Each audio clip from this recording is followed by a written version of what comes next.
friends, how are you? Come in and grab a seat. Welcome to the stream. Grab a snack and fetch a drink. Don't mind the chat. They're crazy. Unhinged at their best. Can I offer you a cookie? No, I'll put it with the rest. Hey, I'm glad you made it. Come on in and don't be shy. Don't worry about the grip or love. Don't pay the chat no mind. You're here to see the content. You're here to watch the show. You're bored already. Wait! You simply need to know. Chase Game's good, the name's a scam. Can't aim, can't clutch, can barely stand. A streamer boy through and through. Honestly, bro's kinda cringe, dude. Can you pass the sniff test? Do you even dare to try? Do you want to watch a 30-year-old man who streams games cry? Do you want to drop a follow? Do you want to gift a sub? Join the Discord now and don't be a scrub. For real, dude. You're here to see the content. You're here to watch the show. You're bored already. Wait, you simply need to know. Yeah, Chase Game's good. The name's a scam. Can't aim, can't clutch, can barely stand. A streamer boy through and through. Honestly, bro's kinda cringe, dude. Okay, well, this song is almost over. OMG, he's still not on the screen? This guy. Okay, well, let's run it back one more time and waste more time. Ready? 1, 2, 3. Wow, really? He's still not here? Kinda cringe, to be honest. Old, man, shaking my head. I really thought, okay, I think he's coming now. Yeah, okay. See ya? Unless it plays again. If that happens, then I'll be right back. Okay. Yep. Bye!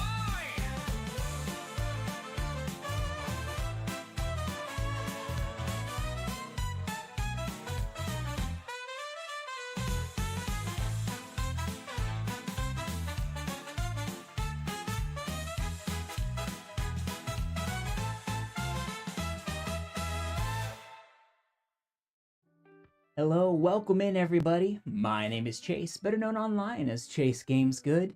Thank you so much for being here. I appreciate you guys. Oh, my wife hit me with the first. Let's go. Welcome in, welcome in. Oh, and we got to do the Chucky chart. Okay. Let me go ahead and pull that up here real quick. How's everyone?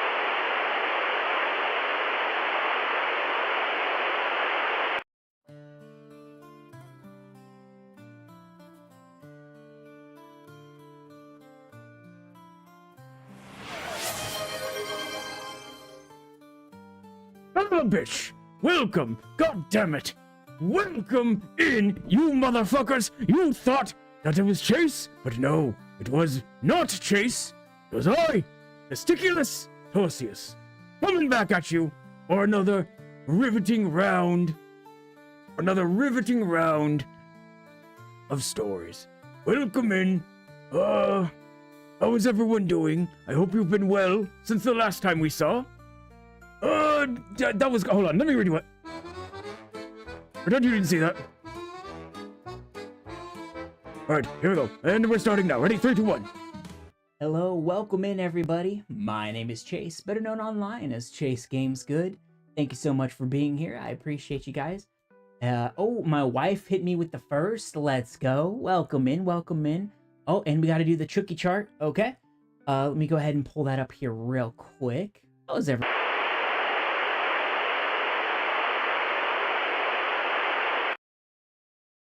Oh, yes, the void. It is peaceful. Until you get here, you motherfuckers!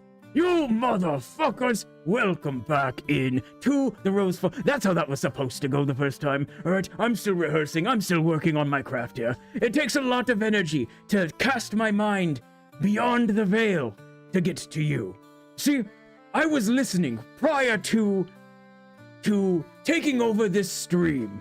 I was sitting here and I was listening to the artists of my realm, the many great artists, people like J. Scroll, Arcane West, Quill Z, Juiceworm, Grim Shady.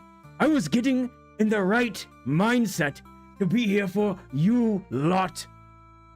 And we are, why the fuck is my ad thing not reading? That is very annoying. Doesn't matter. Fuck it, we ball. And as we say, fuck it, we ball. Well, anyway, welcome in, welcome in. I have a lovely story to tell you. All today, we are going to be continuing the story of a girl who became a goddess. The story of Torin Mudvayne and her trials and her tribulations. So, with that being said, was everyone here for this? Does everyone remember the story, the tale of this? Does anyone recall what happened in the first 2 chapters we went over last time? If not, I'll be happy to do a recap. Hold on 1 second, I'm pulling something up here. Okay, here we go. Now then. Let me get my shit together. I thought I had this better.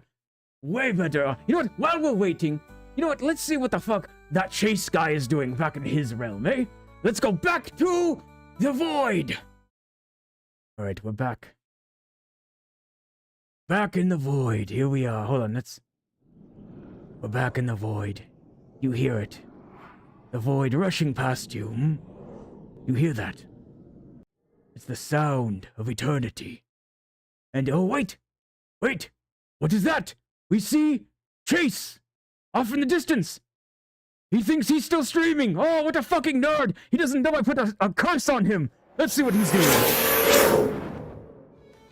Alright, guys. I don't know how you guys are doing so many back to back. There should be a cooldown on this thing. Alright, come on! Oh, he thinks that he is out here still streaming. He doesn't know I've put a curse on him, you see. I put a curse that he has to forever do push-ups. That is what I do. Oh, hold on. Where's my glasses? I can't read the chat. Give me a second. Hold on. Let me... Alright. Where are we? Oh, Kiss! Welcome in! My name, if you may remember, Testiculus Torsius. Welcome in. So, I was going to recap very quickly what the story has been about thus far. It is about a young girl named Torin Mudvayne. She's introduced as this young Necroni woman. Barely a young girl. About the age of around 10 or so. A shadow elf, as they're called. Now, she lives in a world ruled by an upper class. A different kind of elf. The Akeni, the High Bright Elves. These elves rule over all, and her people, the Shadow Elves, the Necroni, are enslaved. Born into servitude and dying under servitude. Now, in the beginning chapters, we talk about her innocence. That's actually what chapter 1 is called, is innocence. She goes out, she does her chores that she is supposed to do. And then, one day, she is ambushed by another girl, roughly her age, but bright of skin, red of hair. This girl is quite kind to her. Her name is Kira. And Kira and her become fast friends, even though Kira is the very thing her mother warns her about, an Akeni elf. But they become friends in secret.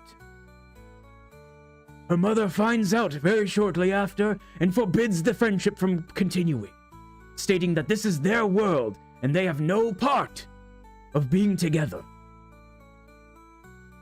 Now, chapter 2 is called Promises and Lies.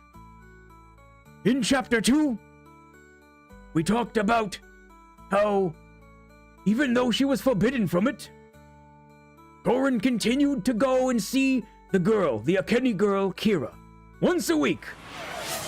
Oh, we have another person adding cookies. Hold on. Real quick. Let's restart. Everything. Clown's here. Hold on. Let's redo this.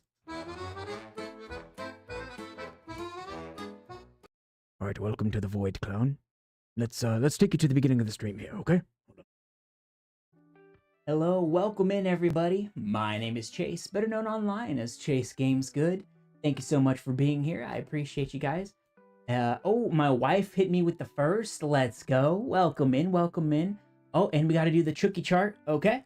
Let me go ahead and pull that up here real quick. How's everyone?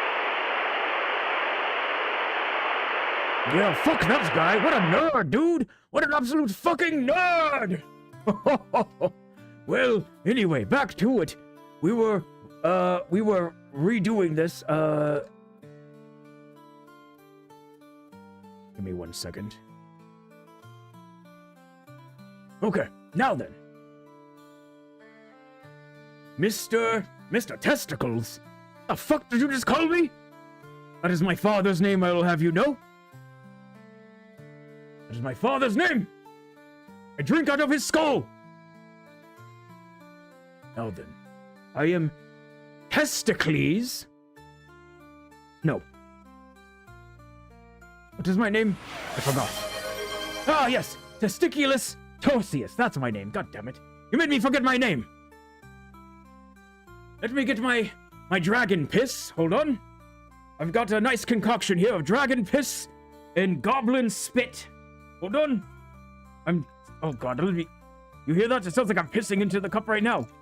I don't know if you can hear it. There we go. Alright. Yes, Testiculus Torsius at your service. Now then, let me drink my dragon piss, ogre blood, and goblin spit.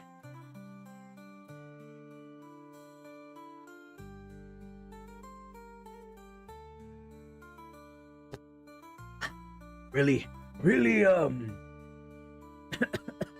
what's the palate, eh? Thanks for that, father. Now then. Oh, by the way, whoever is talking shit in chat, just know I have my spell book. I have my pen ready to go. You will be written about, alright? Come with me. Clown, you're on the good list. That male enhancement is coming to you as we speak, alright? You'll see that shortly. Give it about 7 weeks. Now then. Back to it.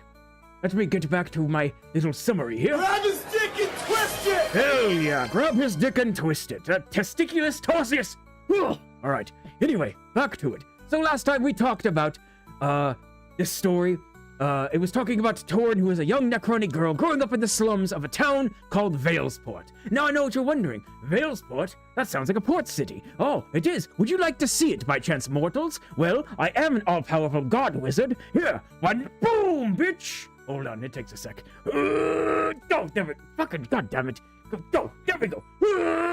There we go, fucking hell. There is the city of Veilsport. High upon the cliffs is the manor, Stormbane Manor, overlooking everything. Down below is where the slums are, where the main city is, and then the slums. Our character lives in the slums of Veilsport, yes? This camera cannot focus on me, my god. Anyway, let me turn this way. Okay. So, now then, Veilsport is where our story takes place, and it takes place of a young girl named Thorin Mudvayne. They're like this. There she is! A young Necronic girl. Amethyst skin, lilac eyes. Oh, welcome in, Bria! Welcome. Now then, a quick recap for those of you who've missed chapters. Why is my autofocus not working? There we go. Jesus Christ. Alright, so, a quick recap for all of you who have not watched or heard all of chapters 1 and 2. They are very good. I suggest you go back and listen to it while you can. But a quick summary is this. Thorin is a young Necronic girl growing up in the slums of the city of Veilsport, doing chores, surviving quietly, and obeying the world around her. One day, she meets another girl named Kira and a Kenny Noble at the creek. Would you like to see a picture of them together at the creek? Oh, mortals, of course you would. Hold on. Boom! Here it is. There they are at the creek together, having a good old time. Alright? So anyway, one day she meets Kira at the creek, and a Kenny girl. They share stories, they share games, and they form a secret bond sealed with a secret word, Petrichor. But nothing good lasts forever, I'm afraid. Torin waits, week after week, until the bracelet Kira gave her... Until the bracelet Kira gave her crumbles in her hands at the end of chapter 2. It's a friendship bracelet woven from grass, and it crumbles in her hands. Her childhood ends not with a goodbye, but with a deafening silence. And that, my friends, is what you basically missed in the first 2 chapters. Now, before we begin, my friends, shall we check up on Chase one more time? See what he's up to? I think so. Let's go back to the void, everyone! Yeah, the void. This is the void. Alright, let's see what he's up to. Oh, I think I found him. Alright, hold on. Eat another bean? Guys, there's supposed to be a cooldown on this. I've eaten like half of this pack already. Ugh, alright. Here we go. Oh, he doesn't know I fucking pushed him! What a fucking nerd! What an absolute fucking nerd, dude! I can't believe he did that! What an absolute fucking nerd! Oh, yes, he's been cursed. You see, his name is in my book. I took his stream. Oh, you want another one? Oh, alright, hold on. We'll eat another bean rampage. Be a sec. I farted and a poopy almost slipped out. Oh, hell yeah, brother. Alright, here we go. Here's the bean. Right here. You see, I am a wizard of high morals. High morals, I will eat this. This one tastes of...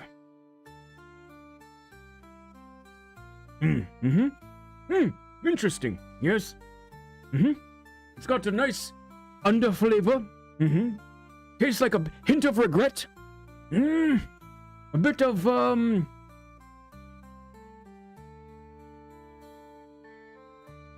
bit of Racolor shit. Yes, it's good. I like that one. That was a good one. Let me drink from my father's skull one more time. Thank you, Father. All right. Now then. Oh, your brain hurts. Hey, would you like to see this then, Bria? Watch this. Time loop.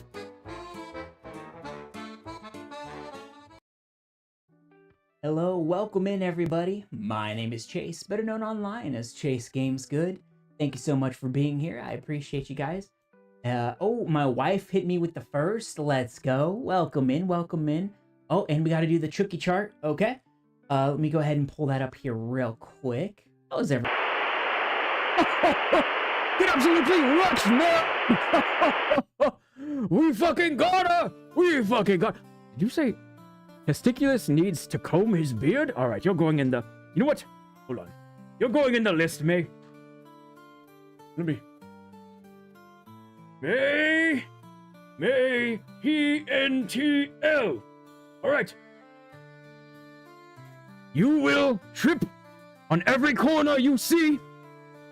You will hit your hips. Hold on.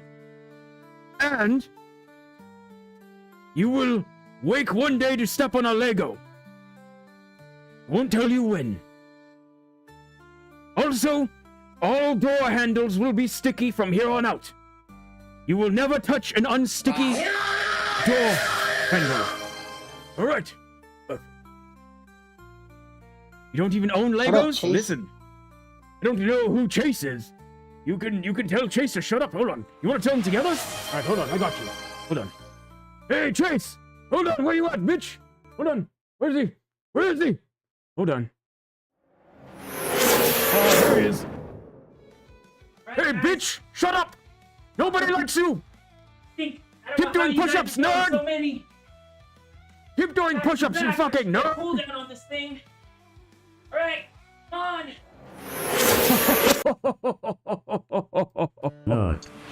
Oh, he's going to be so swole, dude. He's going to be so swole by the end of this. He really thinks he's still streaming on his side. He doesn't know I've taken over the stream. It's pretty funny, honestly. So, we summarize I what... want to suck your guac. I want to suck your guac. Chat, Hell are you yeah. ready for me sucking your Hell yeah! guac? I Oh, wanna suck your welcome fucking in, guac. Raiders! Holy shit, welcome in! Thank you so much for the raid, Rectum! I've heard tale of you, legendary Rectum. Hold on, let me do a dance real quick.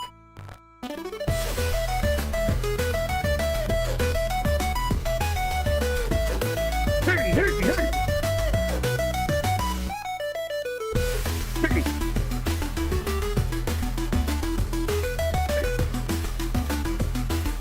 We're going fucking crazy over here. Welcome in. Thank you so much for the raid, Rectum. I appreciate you so very much. Your tale will be told. Actually, hold on. Let me quickly add your name to the good list. Skill issue. Hold on. Rectum. Hardly know him. Good list. 100 plus points. All right. There you go. You're welcome. Yes. You've gotten your wizardly blessing. Thank you, everyone, for your daily trookies. I appreciate it. Hey, Rek, you want to see something kind of funny?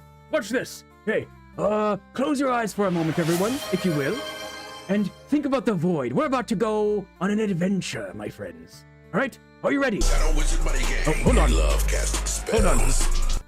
All right, here we go. Now then, I need to turn this off for just 1 second. All right, here we go. Imagine the void. It's empty. There's nothing here. But wait! What is that? Oh my god! Is that Chase? Let's see what he's up to. Alright, guys. He's still doing push-ups. What a You guys are doing so bitch! many He still thinks. back to back. There should be a cooldown on this thing. He thinks there's a cooldown. I've cursed him. Right. No cooldowns Come ever.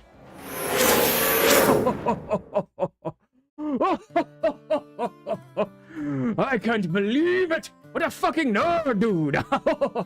Hayes, did you miss chapter 3? No, not at all. I haven't even started. So far, all I've been doing is recapping. I've been, you know, doing the things. Oh, hey, you want to see another thing? This is how I start. I mean, not Chase, but, you know, me, Testiculus Torsius. By the way, I didn't introduce myself. Hello, everyone. My name is Testiculus Torsius. I have taken over Chase's stream. He thinks he's streaming, but, you know, he's in his own little world, as we saw. Now, you want to see something that's a real mindfuck? All right, this is how the stream started. Ready? Here we go. I'm going to replay just a brief intro, my intro stuff, and then we're going to come back to this, all right? Watch this. Here's my intro, right?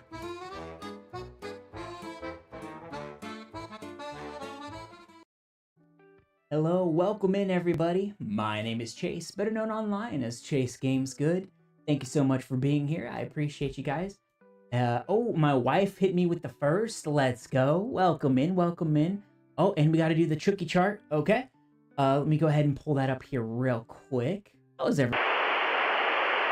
Fuck that guy! What a bitch! And then there's me! He's been absolutely massacred. He thinks, hey, you know what? Hold on, let's check in on him one more time, eh? Let's check in on him one more time before we get into what we're really trying to do. Guys, close your eyes again. Let's go to the void for a moment. Hello, welcome in. Shut up! Sorry, he forgot to turn that off. All right, here we go. Ready? Let's think. Wait, hold on. I think we found him, guys. Here he is. Eat another bean? Guys, there's supposed to be a cooldown on this. I've eaten like half of this pack already. Ugh, alright. Here we go. He's eating the baked beans! What a fucking loser, dude! Yes, Testiculus Torsius strikes again. Welcome. This is my father, everyone. Say hello. This is Testicules. There we go. That was his name. I forgot his name for a moment. And, yeah, here we go. What do you mean you can't, you know what? You can't with me? All right. Off the list you go.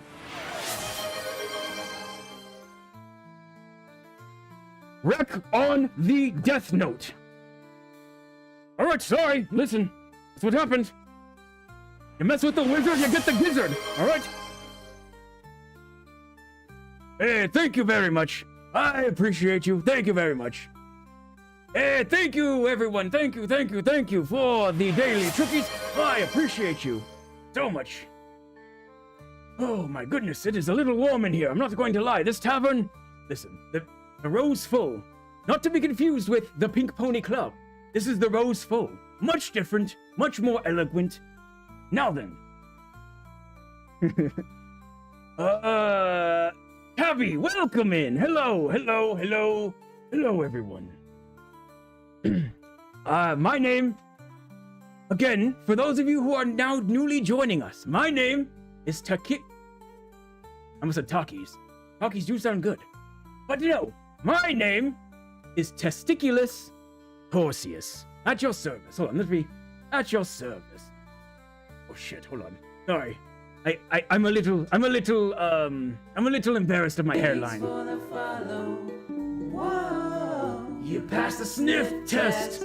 Let's go. Hey, thank you very much. Heavy Hobgoblin.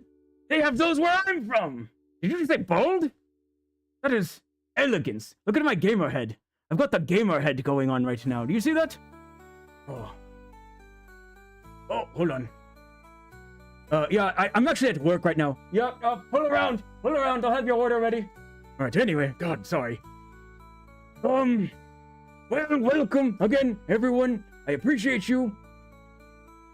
You didn't know Wizard's Game? Of course we do. I do, anyway. I am an interdimensional... I'm basically a god to you people. You not understand that. I am projecting myself from a whole different dimension to take over this plebes stream. And you think I don't game? Come now, don't be ridiculous. Don't be ridiculous. This is why... You know what, hold on. I'm going on the list. Alright. Noni, your punishment is knees that always ache. Here we go. Your knees will come back. They will always hurt. I'm sorry, my friend. You mess with the wizard? Say it with me now, everyone. You get the gizzard. Top 3 games. I think... Oh, thank you. I appreciate that. I think my top 3 games would be... Baldur's Gate 3, The Elder Scrolls Skyrim. I forgot which number that is. I think it's 5, yes. And,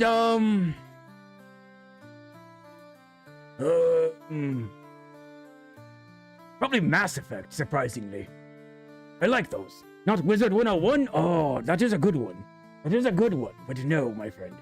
Unfortunately, not that one. Oh, I'm live! Oh, Ramixer! Everyone hide!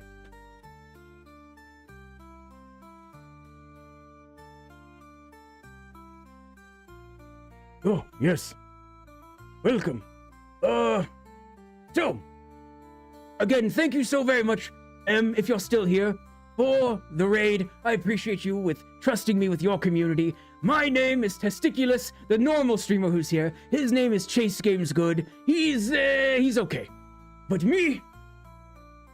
Listen, every Wednesday I take over the stream, I tell some stories, we ball, we have a good time.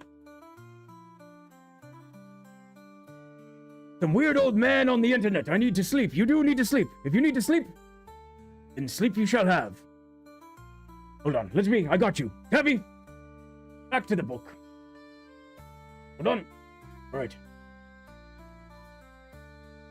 Tabby, the Italian. Definitely not German. You will have sleep, but it will be... You will wake up every 25 minutes. There you go. You will get your sleep, but it will take you all day. All right. Now then. Again, everyone, say it with me. You mess with the wizard, you get the gizzard. You know how to make the rules? Actually, no, that's not true. I do make the rules. What I do? Oh, Mama Games Good! Chase's mother, welcome in! Welcome to my stream. Welcome, welcome. Thank you so very much, everybody. I appreciate you for all the love today. Real quick, shall we check up again on Chase? Maybe give Mama Games Good a quick sneak peek of what we saw earlier, yes? Let's go. All right, Mama Games Good, close your eyes. Close your eyes. Think. Think of... Picture your son in your mind. And then watch him get absolutely destroyed because I cursed him! Right, guys.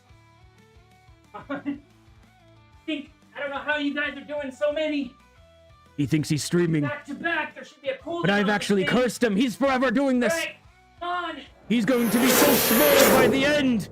He's going to be so swole. Next time when you see him, he's going to be hench as fuck, boy. Now. How many has he done? I don't know. I don't keep track. Listen, that's for him to do, not me. Yeah, he's gonna look just like that. That's what I'm saying. It's crazy. It's fucking crazy, dude. So, I was doing a quick little recap before the raid.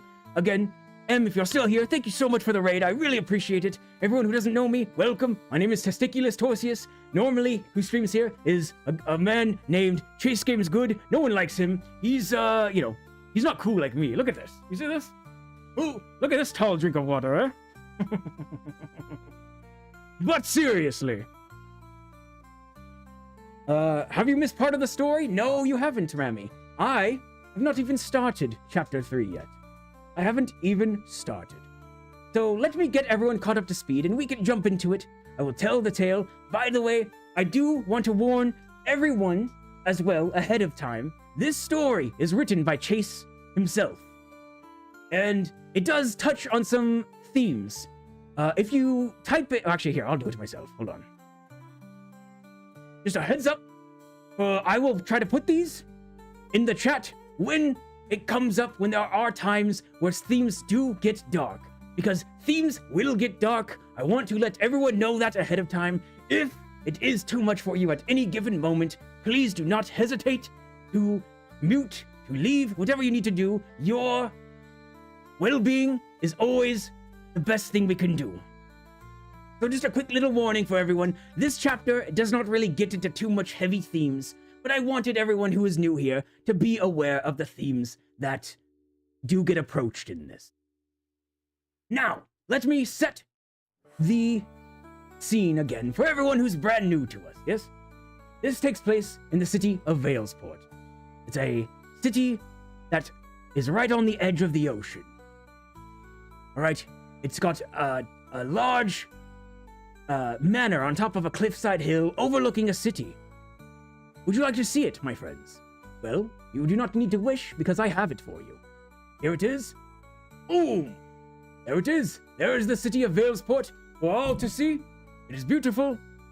And this is where our story takes place. In the world that was created by Chase himself, a fantasy world titled Zundara. Let's see. Oh, yes. Hello. Mama Games Good. Hello, hello. Welcome, welcome, welcome. Now, this story is about a young girl and her growth into becoming the goddess of death by the end of her story. She's known across Zundara as the goddess of death in our time. She's a whisper amongst the graves. People say her name with reverence. Some people say her name as a silent prayer. Most see her as a monster. This story is her origin, her ascension into godhood, and what crafted the monster that the world had made. So, to recap, in chapter 1, this story was called Innocence. It was about a young girl who didn't understand the world around her. This girl's name is our main character. She is the goddess of death, Torrin Mudvayne. Here she is as a young girl. This is how she looks at the beginning of chapter 1. Now, in this chapter, we get introduced to her, her world. She is born into a system of oppression. Her people, the Necroni, the Shadow Elves, they have amethyst skin, dark purple hues. They have lilac and pink-colored eyes. Their hair is long, ragged, typically obsidian-colored. They are the workers in this world, born into subservience. Torrin does not fully understand this world she is in, but she goes about her life all the same. Now, one day, she meets a young girl. She meets Kira, is her name. She is an Akeni, part of the ruling class. The Akeni are also called Highbright Elves. Would you like to see them? Don't worry, mortals, I have a picture for you. Right here, you can vision it. Right there. There they are together. Down by the creek. When they were playing, where they met. And they made a pact. They would meet each other. Every week, every 7 days, at the exact same spot, no matter rain, sleet, or snow. They would always meet each other, and they became fast friends, despite their vast differences from each other in this system. But one day, Kira did not show up. Nothing good lasts forever, and Kira stopped coming.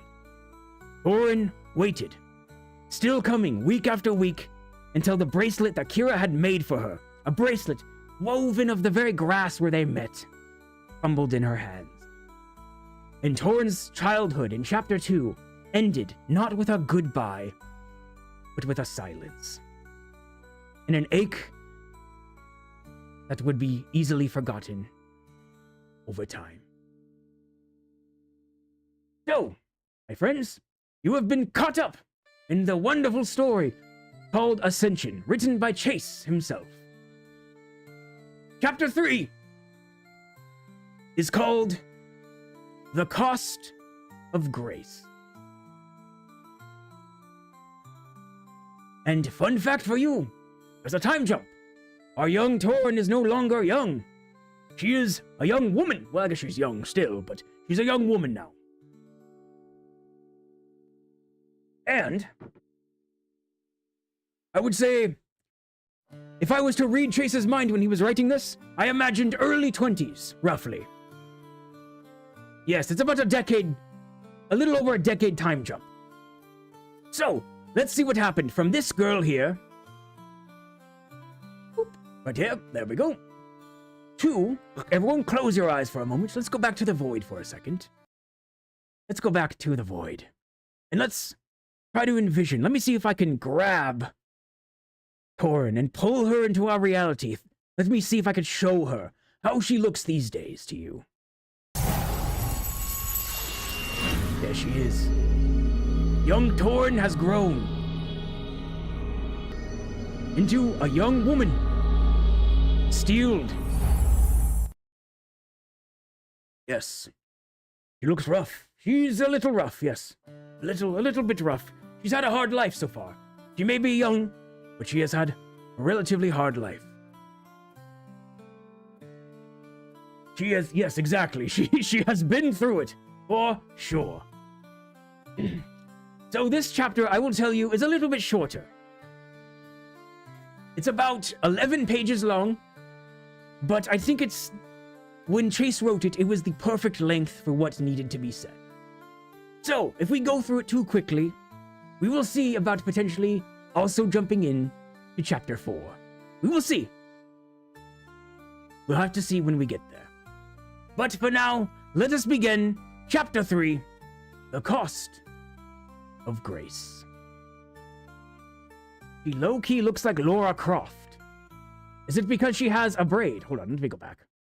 Is it because you think all women with braids look the same? What does that say about you, Rampage?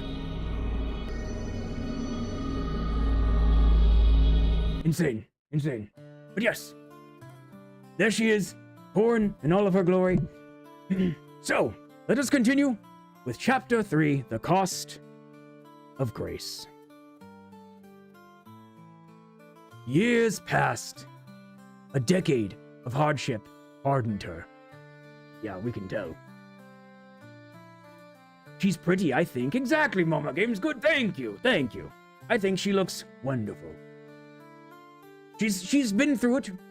She's been through it a little bit. She was born into slavery, and I think that innocence that died. It's Lara Croft doing fantasy cosplay. Listen, Thorn is a interesting character. It's Actually, hold on. I have a better idea. Just to refresh everyone's mind real quickly. I'm gonna read the last little couple of sections of the previous chapter, and then we'll start into the next one, just to give everyone a real clear picture. So she was desperately looking for, every week she would keep going to the creek, trying to find Kira, hoping that Kira would show up, and Kira never showed up. One day she ran to where she hid her friendship bracelet away, and she went to uncover it from the earth itself where she hid it. She pulled open a stone that was hollowed out in the wall, and she picked up the little grass bracelet, which now had withered with time, turning brown from its radiant green. And she holds it in her hand, and she goes, well, I'll just read it from here. You said forever, Thorn whispered, echoing the hollow promise Kira had made. Then, carefully, desperately, she tried to slide it back onto her wrist. But the moment it bent, it snapped. The braid crumbled in her hands, falling in pieces like dust between her trembling fingers. Thorn sat back on her heels, stunned. She didn't cry. She didn't call out. She just sat there, listening to the quiet, dirt staining her knees, and the brittle remains of the bracelet scattered across her palms. Then, she stood, brushing the earth from her legs and the bits of broken grass from her skin, her shoulders drawn back as if bracing against the weight she refused to show. Maybe this is what Mom meant, she whispered, her voice barely audible, about being careful, about living in their world. She placed the loose stone back over the hole, now hollow once more. The brittle pieces of bracelet fluttered away in a small gust of wind. From then on, the creek was just a place to fetch water. She stopped checking the fort. She stopped looking for Kira in the trees and the bushes. Stopped listening for her laughter carried on the wind. She buried that hope like the bracelet, once soft, but now brittle and long forgotten. Each time the rain returned, and that familiar scent of petrichor hung in the air, she remembered what that used to mean, and only felt a hollow ache. The kind that lingers quietly and vanishes without a goodbye. And that was the last couple of sections from the prior chapter of her childhood. So again, her childhood closes not with a powerful goodbye, but a silent echo. Then, Chapter 3, The Cost of Grace. Years passed. A decade of hardship hardened her. The girl who once played make-believe beneath the boughs of the creek was long gone, lost to time. In her place stood a young woman carved of obedience, honed by monotony and dulled by the daily grind of survival. Her hands had grown calloused, her skin toughened by work and weather. They no longer trembled when they bled. As her parents aged, her mother's joints stiffened from years of labor at the manor. Her father's back bent and breathing shallow from years at sea. I'm lurking, by the way, boy. Thank you for the look, Leo. Her father's back bent and breathing shallow from years at sea. Thorin picked up the slack they could no longer carry. She fetched the water from the creek in rain or frost. She bartered at the stands in the market, learned which vendors could be swayed with a glance and which ones demanded her silence. She swept their floors, kept the hearth warm, and mended what little they had with aching fingers in the dim firelight of their hut.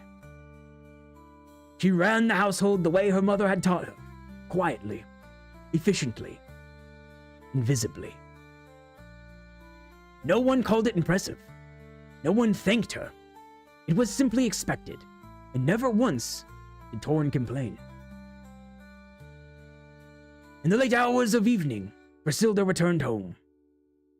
Her outline barely took shape in the darkness as she slipped through the door, closing it with a quiet thud behind her. A chill clung to her dirtied apron, and her steps were uneven, each one accompanied by a low, strained breath. Thorin knelt by the hearth, stirring a thin soup of wilted greens and broth. The savory scent wafted through the cramped space, a small comfort in an otherwise silent room. Real quick before we continue, those of you who are new here, bear in mind Thorin and her family live in a single-room hut. It's literally a door and everything is right there. So, keep that in mind. This is where they live. Now, let me continue. Nearby, Timon, her father, lay stretched across a cot in the corner, boots still on, eyes half-lidded, as he watched the firelight flicker across the cracked ceiling. Griselda hobbled forward with a grunt, moving... Sorry, I'm getting a phone call. I mean, not a phone call, a crystal call. Let me just mute that. Alright, anyway, back to what I was saying. Griselda hobbled forward with a grunt, moving like every part of her body had to be asked for permission. She didn't sit right away. Instead, she surveyed the room with a tired eye. "Did you sweep the floor? It looks a bit dusty," she asked, her voice rough. Thorin didn't raise her glance from the pot. "This morning." "And the basin? Did you empty and clean it?" "Hours ago." "And the table? Wiped and scrubbed?" The laundry?" "Yes, Ma," Thorin turned slightly, glancing back over her shoulder. "I did all of it. Now, just sit down. It's handled." What a nice daughter. What a nice daughter in a world who wants to beat her down.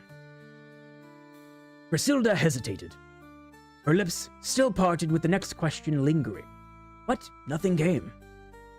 She looked around again at the hearth, cleaned as best it could be. The folded linens, the gentle aroma of the soup, and let out a long, heavy sigh. She removed her apron, tossing it to the floor at the foot of the cot, and finally eased herself down beside Timon. Her joints creaked as she moved, her hands resting in her lap, stiff fingers twitching slightly as if they still yearned for something to do. After a pause, she muttered, "Smells good."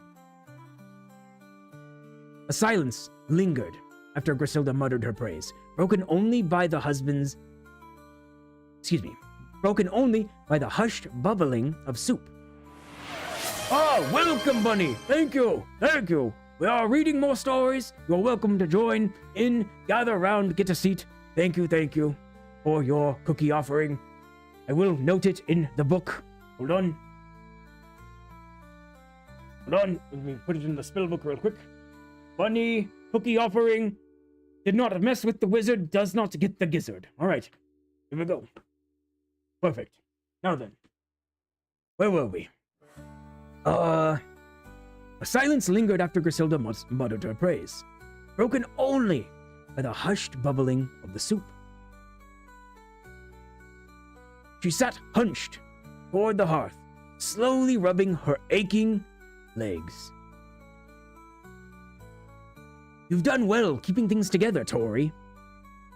Also, for those of you who missed it the first time, Tori is what Her mother calls Torin a kind nickname. Anyway, you've done well keeping things together, Tori, Griselda said at last, her voice softer than before. Better than I did at your age. Torin glanced over, brow raised. Don't stop flattering me now. You'll make me think I did something wrong. Her mother huffed a breath, a half laugh, half sigh, just saying what's true. Another pause, much heavier this time. Then Griselda spoke again, shaky, hesitant. They've asked for you at the manor. Torin's hands stilled on the ladle. She turned more fully, frowning. What? Stormbane Manor, Griselda replied carefully, her gaze still locked on the fire. They need a replacement. A replacement, Torin repeated, her voice laced with confusion. For what? For who? For me, her mother said, almost too quiet to hear. They're looking for someone young. Someone who can be full-time. Be live-in. But they already have a maid. They have you. I mean, you don't live there, but you are the maid of the manor. Her voice sharpened as her eyes flicked between her parents, met only by their tired, low faces. Griselda didn't look at her. Instead, she kept her eyes fixed on the hearth, watching the flame flicker like it might offer a different future. It's for the best, Torin, she said. You'll be taken care of there, properly fed, a bed with real linens. No more leaking roofs, no more freezing in the winter. Torin took a step forward, her voice thickening by the moment. But who's gonna take care of the both of you if I'm gone? Who will lug the heavy pots of water and trek it from the creek, tend to the hearth, or keep everything warm, or... We'll manage, Griselda said, quickly. Too quickly. I won't be working anymore. Not at the manor. They've let me leave on good terms. Said I can stay home. Help here. It is a kindness. A kindness, Torin echoed, disbelieving. Mother, they're slave masters. Since when did they start giving any kindness to us? Griselda winced, but didn't argue. Most of us work until we collapse, but they're letting me rest, letting me grow old. A reward for my years of dedicated work. That's more than I could ever have expected. Timon let out a quiet grunt from his cot. Neither agreement nor protest, just acknowledgement. A man carved hollow by years of hardship and silence.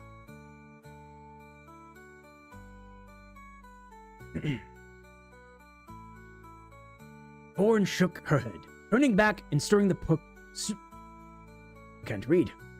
Someone casted tongue tie on me. My God. Alright. Let's redo that. Hold on. Untwist my tongue. Got this. Torin shook her head, turning back and stirring the soup vigorously. I don't want to go. I won't. The room stilled, frozen with tension. Wizard, read better. All right. So we found out who has cast tongue tie on me. Kiss. Prepare for testicular torsion. That will affect you, at an undesignated time. Thank you. Father, can you believe this? Alright. Anyway. Alright, now then. Alright, hold on. He's begging for mercy. Alright. We'll make it to less. Let me scratch this out. Hold on. Scratch this out. Hiss. Spell. Let me redo this. Hold on. Give me a second. You shall stub your toe on every corner you pass. There we go. Less harsh. You're welcome. Now then, Where are we? Getting a little hot. Hold on, let me... cool off the dome a little bit. Whew. All right. Anyway. Oh, this is kind of a sick look. I look like a sage. Wait a minute. Oh, hell yeah, brother. This might be my new look, honestly. Let me turn this a little. There we go. All right, back to what we were doing. Great and powerful wizard, my name is Testiculus Torsius. Thank you very much. Now then, where were we? So to quickly summarize what's just happened, we've met Torn after a big time jump. She's hardened, she's quiet, she's obedient. Rami told you to. Oh shit. Rami? Rami. All door handles will forever be sticky at your touch and only your touch. Alright? No one else will feel it. No one will believe you. Testiculus Cringius? That's my cousin, actually. Yeah. Maybe he'll show up one day. We'll see. No? Alright, hold on. Let me go back. I'll undo it. I'll make it less severe. Hold on.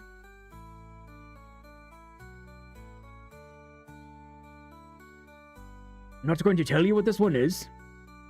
Just know. You'll know it when you know it. Rampage told you? Oh, shit. Alright, hold on. Hold on.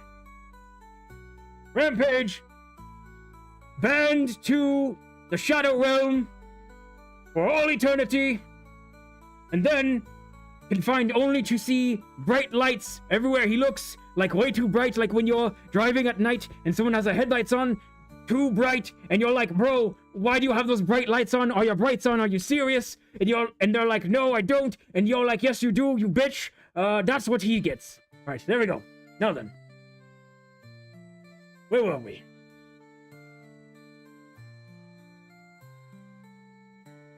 Whew. It's a little bit warm in here, eh? Little bit warm. I said what I said. No takesies backsides. No takesies backsides, eh? We'll see about that one, brother. We'll see about that one. That's not what your mother said to me. Got him. Hey, real quick, before I continue. You know, I was listening to some music from Zundara, right? That is the realm I'm from. I'm from the realm that this story takes place in, yes? And I was listening to some great music. Some great music by a couple of great artists. And here's the thing. I was listening to J Scroll. He has a very good song. A couple of good songs. I was listening to R. Kanye West. He wrote Coronation. You know, he went a little crazy. But when he wrote Coronation, you've got to respect Coronation. One of the greatest albums of all time. He wrote that one song too. In the night I hear them talk. Coldest story ever told. Somewhere far along this road. Lost his soul. And now he is spellless. Yes, that's a good song. Also Kendrick Lamar. Yes, I've heard of Kendrick Lamar. And there was a couple of others I forgot. Anyway, we can go back to... At least I'm not the one giving my own dad that Glock. My father died to save the entire realm. This is his skull commemorated as a glass. How do you feel about that one,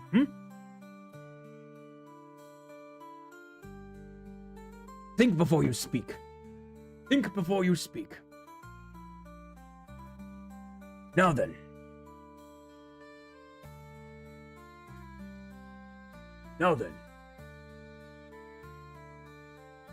Oh, I don't know who Chase is, but welcome in, Scaredy Pie. I am Testiculus Torsius, wizard of many dimensions. Oh, would you like to see what Chase is doing, Scaredy? Close your eyes for a moment, if you will, Scaredy. Close your eyes. Let's go to the void. Everyone, no spoilers. Going to the void. You hear it. Hold on, let me turn up the void. You hear it swirling around you, the void.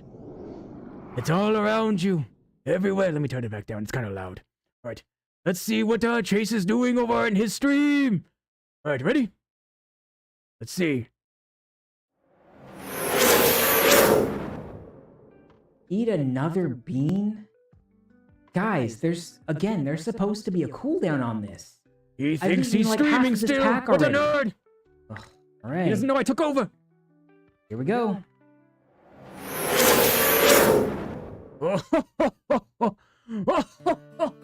Get wrecked, nerd! Get wrecked. Get absolutely wrecked. But yes, he is going through it as he should. Because let's be honest, he might write pretty decent stories. He might build decent worlds. That guy's kind of cringe. So, welcome. You know, that's what I say. Now then, where were we? Telling our story, the origin story of the goddess of death. That is where we were. So let us continue this story where we left off, where she was told by her mother that the manor that she works at as the maid is looking for her. She's been asked after, she's been called upon to serve the manor of the city she lives in, the city of Valesport, right here. So she's gonna work at that manor up there. Hell yeah. That looks more like a castle. You know, listen, use your imagination a little bit, alright? Anyway, so, you got told by her mother, hey, they were asking for you. She was like, what? Why? And her mom was like, they want to replace me as the maid. They need a live-in maid. I'm too old. You are the one to replace me. They want you. And she's like, no, I don't want to do that. And that's where we left off. So, without further ado, let us continue. The room stilled, frozen with tension. Griselda's hands clenched in her lap, the bones sharp beneath her skin.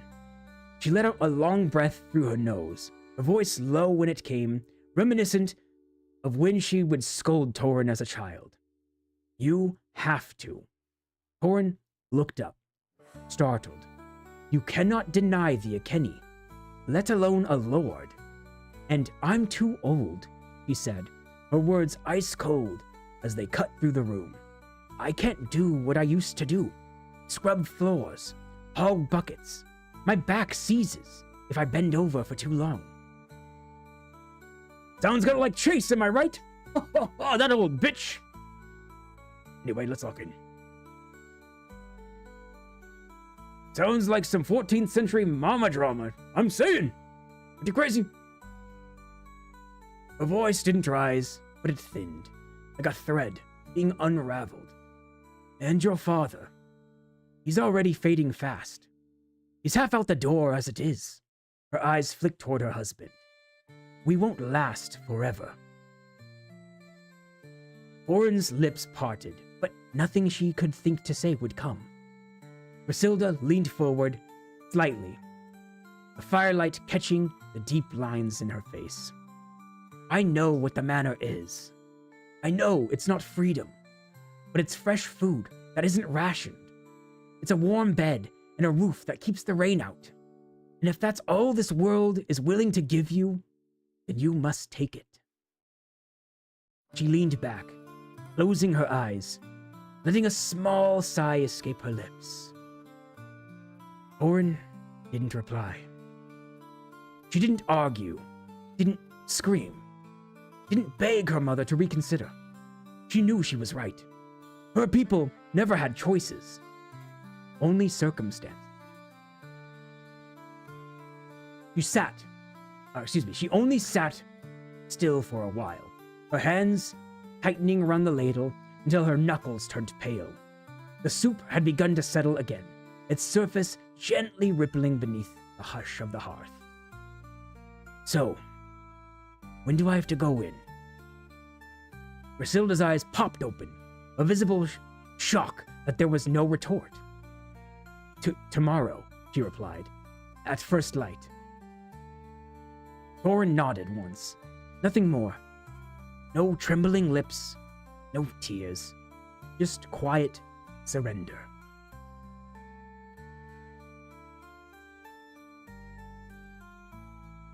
She ladled the soup into 3 chipped bowls, her motions practiced and even.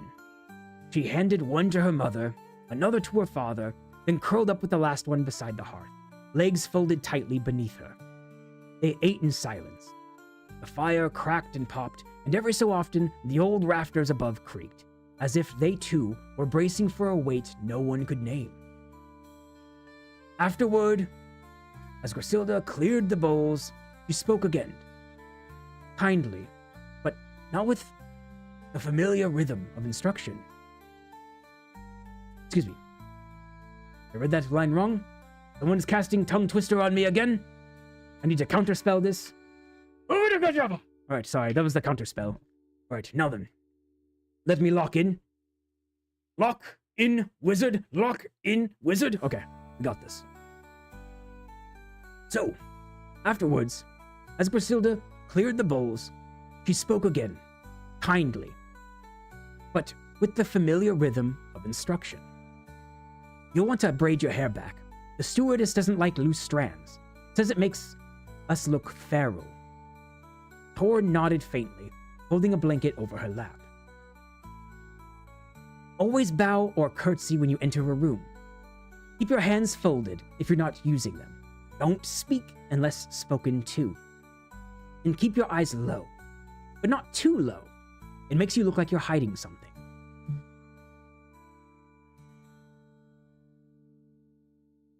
Oh, I got some hint of regret in my throat right there for a second. Whew. Thorin didn't reply, but she was listening. You could see it in her stillness. Griselda knelt beside her, bones popping as she did. Remember not to touch the wine, ever, she continued, quieter now, and never talk to the Lord unless he speaks to you first. Be early, always be early, and if called upon, never hesitate. She placed a delicate hand onto Thorin's shoulder, brushing a few strands of her obsidian hair. You'll do well, Tori, she said, as she planted a small peck on her cheek. You always do well. That night, sleep didn't come. Thorin laid curled on the floor, the thin blanket holding her as she faced the wall, listening to the fire burn itself down to embers. Every breath from her father, every shifting creak in the walls, every distant drip of rain, it felt louder than it should have. She blinked into the darkness, her eyes dry but stinging. No tears, just heat, like a pressure behind her eyes. Her thoughts wouldn't stop. They came to her in fragments, sharp and uneven. They asked for you, at first light. It's for the best, Thorin. She wasn't sure what best meant anymore. A warm bed, real food, walls that didn't groan with every breeze. She should be grateful. She was supposed to feel grateful. That's what people like her were told. But something inside of her twisted at the thought, because she knew what she was walking into. Not a reward, not a life, just servitude. Dressed in finer clothes and quieter rooms. And yet, a tiny treacherous part of her wondered, what if the bed is soft? What if it's better than here? The thought made her feel ashamed. She turned over, pulling the blanket tighter around herself. No matter how tight the blanket was coiled around her, there was little comfort to be found tonight. The fire gave a crackle, one last gasp of life before fading into silence. Thorin stared into the darkness, and when sleep finally came, it was shallow, fitful, the kind that leaves you more tired than before. The next morning came too soon. Before the first bird stirred. That rhymed. Sounds like a spell. Before the first bird stirred. Anyway, before the first bird stirred. Before the sun dared to rise. A gentle hand touched Torin's shoulder.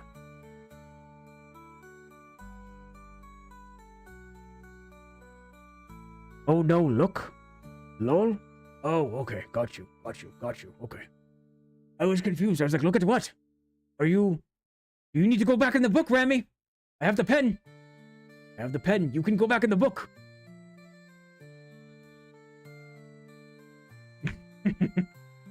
Alright, fair enough. Alright. We're locked in. Before the first bird stirred. Before the sun dared to rise. A gentle hand touched Torin's shoulder, followed by a low rustle of fabric. Torin stirred, blinking in the dimness. Griselda knelt beside her, already dressed, her face creased with exhaustion and something else. Something tender and reluctant. Come now, her mother whispered. It is time. Torin sat up slowly, the blanket sliding off of her shoulders. The fire had died to ash, and the air bit cold against her skin. She rubbed her arms, eyes adjusting to the faint glow of dawn beginning to creep through the cracks in the walls. Griselda held out a neatly folded apron in one hand, the same pale gray uniform she had worn every day for years. In the other, she clutched something small, a faded purple ribbon, frayed at the edges, worn from years of use. I tied my hair with this every day before I walked into that place, she said, offering the ribbon. It's nothing fancy, but it served me well all these years, and now it can do the same for you.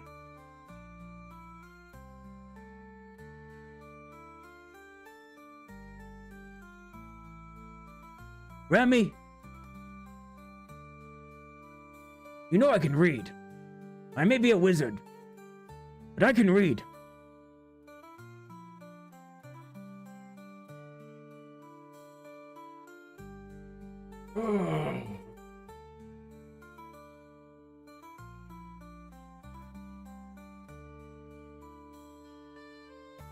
Rami, tell me, do you like warm food?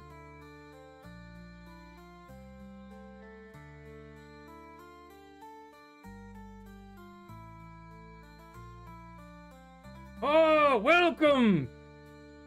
Peaches, welcome, Peaches, welcome.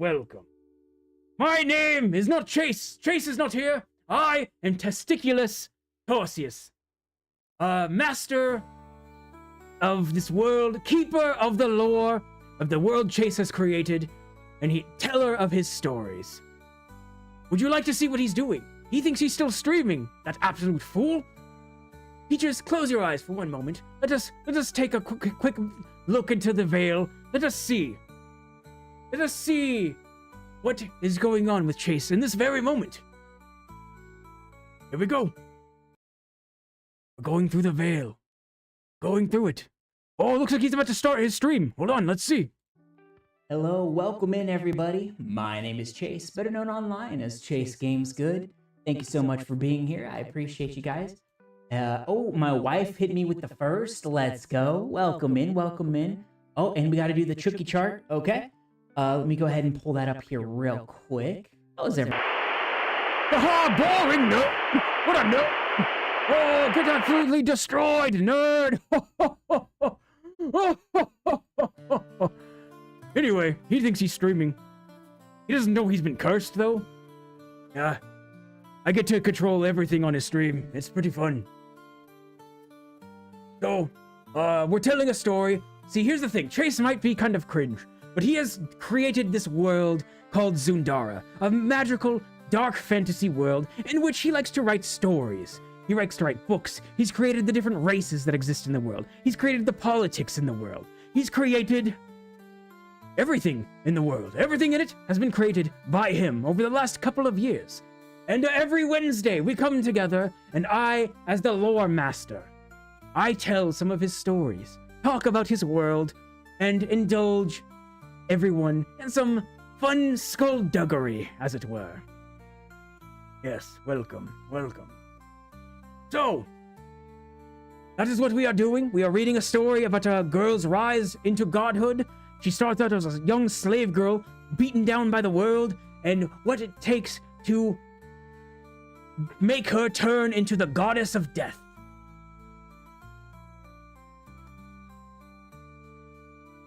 If only nephew can create a wizard hat that doesn't have his tongue tied. And jump scare us with his hairline. See, where I'm from, okay, this is, I am a sex symbol where I am from, okay? They throw themselves at me. It's just the way it is. I have to fend them off, beat them off with my book. I go, get out of here, wench! Be gone! Be gone, devil! Be gone! It is just the way of things. Oh shit, my hat. Hold on. Oh god, hold on. Where's this hat? Hold on. Someone's delusional, I agree.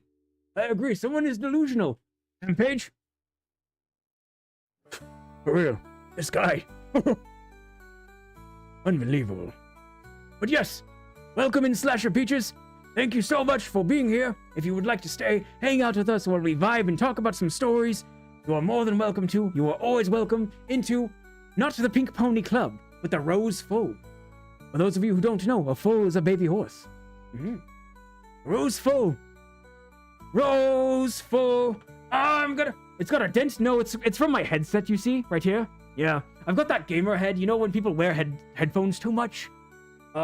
It's that gamer head, you know? That's what happens. So, I'm always here talking to you plebes, bringing the wisdom of the ancients, and I just have to, you know, wear these headphones. Shit, let's cover that. Hold on. There we go. All right, we're good. Locked in. Anyway, let's just continue. So, where did we leave off?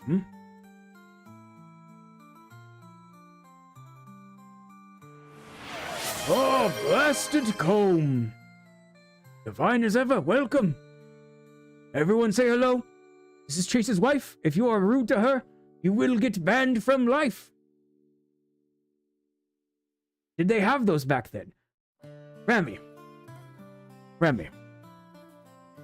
I am a time-traveling, dimension-hopping wizard. Do you think I just showed you Chase in his own timeline? I showed you him. Do you think I cannot get my hands on some headphones? Look, I have a microphone here even. Come on now. Alright, now then, here we go. We are going to continue the story where we left off. Testiculus is bullying? I'm not sure about that. I think reminding you all of your place in the hierarchy of importance. You see, it's Testiculus. Testiculus is dung. Chase, everyone else. So, you know. Oh, it's a pleasure being here. Oh, you know what? You're going in the good book. Hold on. Peaches, this is how you suck up to the wizard. And again, everyone say the phrase with me. If you mess with the if you mess with the wizard, you get the gizzard. Alright? You do not get the gizzard, I'm afraid. Oh, you get the good book. The Book of Blessings. Here we go. May all your socks be slightly warm when you put them on. Always cozy. Your bald spot looks shiny. Alright, let me go to the bad section.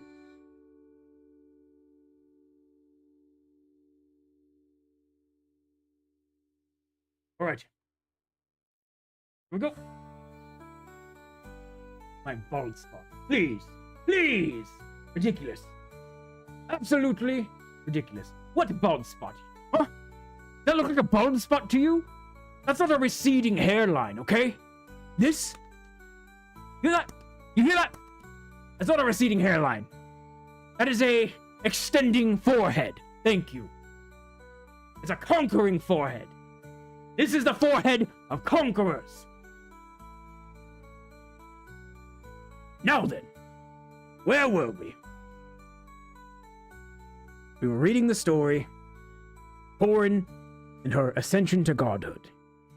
This is a very long story, so for those of you who have missed it, there are VODs of this that are put up. If you would like to go back and get a little recap of the story, it will be posted online as well if you would like to read it in your leisure. So, that being said, he lathers that bald spot with Vaseline every morning. Yes, and what of it? I lather your mother with Vaseline too. Got him. I'm eating my beard. Alright. Anyway. Where were we? And that, my friends, how you get fucking wrecked. Again, say it with me now. When you mess with the wizard, you get the gizzard. And ladies and gentlemen, Rampage has gotten the gizzard. Now then, let me lock the fuck in and continue. Where did we leave off? Okay, yes. I got another dragon for you, wizard. You're gonna go, ha, dragon these nuts? You think you're clever? You think you're clever with that joke, huh? Dude, I heard you got something at SARCon. Did you go to the SARCon? You know, the convention where they show off saws. Did you go there? You went to SARCon? SARCon these nuts! Am I able to share a clip here of you? Of course. Please do. By all means. Everyone should see my majestic radiance in full form. Yes, thank you. Beautiful. We will make sure to post it in all of the archives all over the land of Zundara. No. Can't say I have, but I got a bowl full of Ligma with your name on. Ligma nuts? Oh, you think you can fool me? I was there when the ancient magics were written, boy. You think you can fool me? Who do you think made those jokes first? Yes, it was I. It was I, Testiculus the Clever. Now then.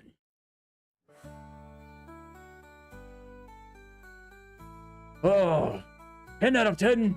Amazing. This is a wonderful time. I hope everyone is having an excellent time. I love every Wednesday I get to come here and I just get to fucking read you the stories and lore of the world. I get to shit on people. I get to write people into the book. I get to make fun of Chase, what a nerd he is. It's a great time. I look forward to this once a week, every week. So, and we get to have fun. We get to read the stories. We get to get a little sad, a little emotional. Best of all worlds, I say. Now, with that being said, let us continue. Thorin sat up slowly, a blanket sliding off her shoulders. The fire had died to ash. The air was... You know what's crazy? Someone is still casting tongue tie on me. Is that you, Rampage? Are you the one casting tongue tie on me? Unbelievable. I have the scripts in front of me. I have the scripts right in front of me. And yet, here I am, tripping over words. Hold on. I got to do a lock-in spell. Give me a second. Lock in, lock in, lock in, lock in, lock in, lock in, lock in. Okay, we're good. Now, we are locked the fuck in. Hit myself with friendly fire. Well, listen, when you're packing like I am, that tends to happen, alright? Now then, let us lock in and continue. Doran sat up slowly. Fucking goddammit. No. Doran sat up slowly, the blanket sliding off her shoulders. The fire had died to ash, and the air bit cold against her skin. She rubbed her arms, eyes adjusting to the faint glow of dawn beginning to creep in through the cracks in the walls. Thank you, Peaches, for the look. I appreciate it very much. And whenever you are streaming, I hope you have... It was you! Oh! Son of a bitch! God damn it! Peaches! Into the bad book you go! Peaches! You're getting a nasty one! You're getting a nasty one! I hope you don't like cold beds! Because that's what you're gonna get forever! And not just cold like, oh, it's nice and cozy when I get in here. No, you'll never, ever have comfort again when you get into the book. I mean, into the bed, or the book. Whatever you do, no more comfort. You will step on Legos everywhere you walk. You'll hit your knees on every nearby table you walk by. And you know what? I'm throwing in an extra one here. Oh, hold on. Extra one right here. You'll find out about that one in about 17 years. Now. That is what you get. You mess with the wizard. Everybody, class. You mess with the wizard. You get the gizzard. I am so sorry, but Peaches, you have been hit with the gizzard, I am afraid. You may yet be redeemed, but alas, not today. Oh, yes, the sheets are slightly wet from not enough time in the dryer, but they're actually never fully dry. Holy shit! I think Rampage might be a wizard as well. This is a good one. I will keep that in mind. Your socks shall always be slightly damp. Yes, that's a good one. Listen, whoever fucks up next! Whoever fucks up next. Watch out, your socks. Now then, let us continue. I've read the same paragraph like 4 times. I'm going to actually lock in this time. Lock in, lock in. Okay. Doran sat up slowly, the blanket sliding off her shoulders. The fire had died to ash, the air bit cold against her skin. She rubbed her arms, eyes adjusting to the faint glow of dawn beginning to creep through the cracks in the walls. Griselda held out a neatly folded apron in one hand. The same pale gray uniform she had worn every day for years. In the other, she clutched something small. A faded purple ribbon, frayed at the edges, worn from years of use. I tied my hair with this every day before I walked into that place, she said, offering the ribbon. It's nothing fancy, but it served me well all these years. Now it can do the same for you. Doran took it carefully, her fingers brushing against her mother's in the exchange, warm and trembling faintly.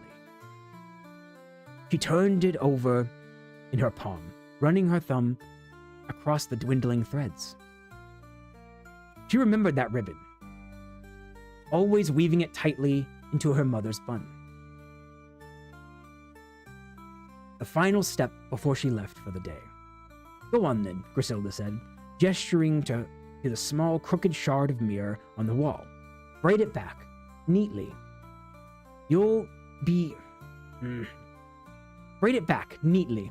You'll be seen the moment you walk through that gate.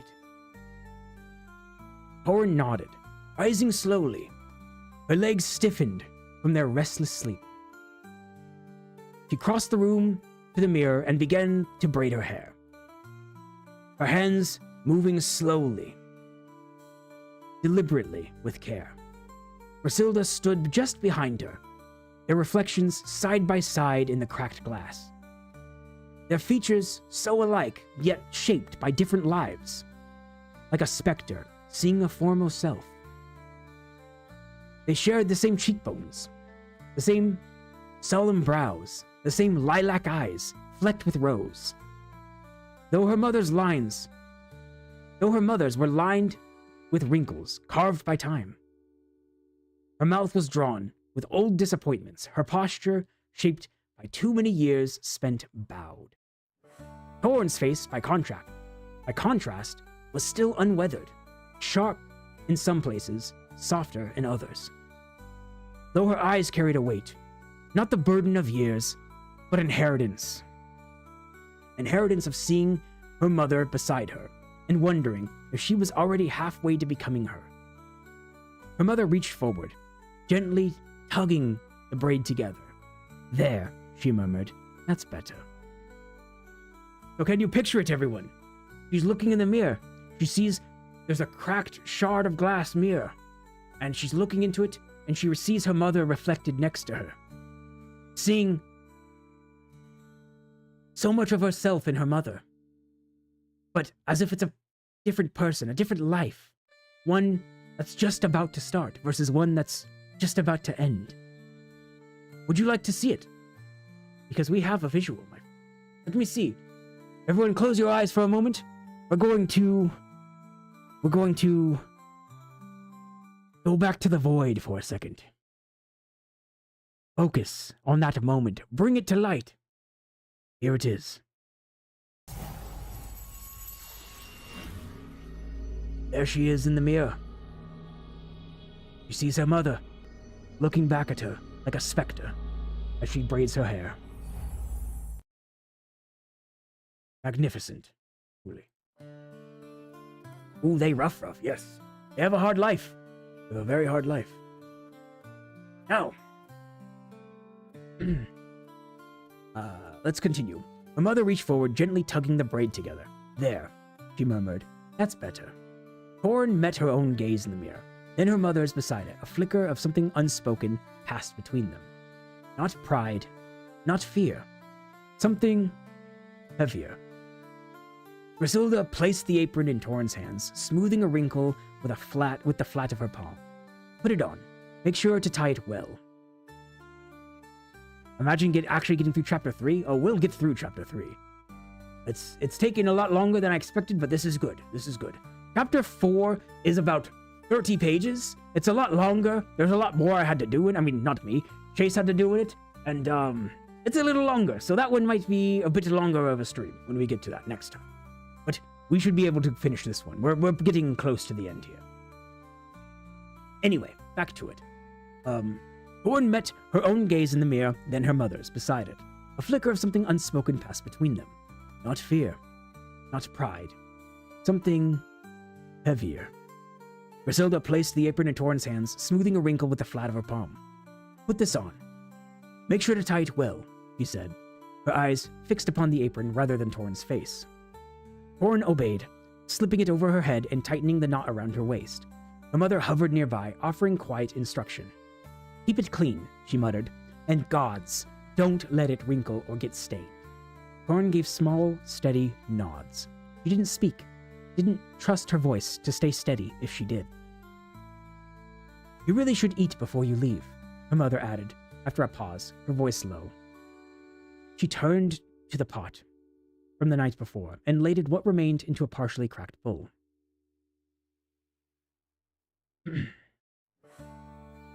When she held it out, her hands trembled slightly, not from age, but from something she didn't name.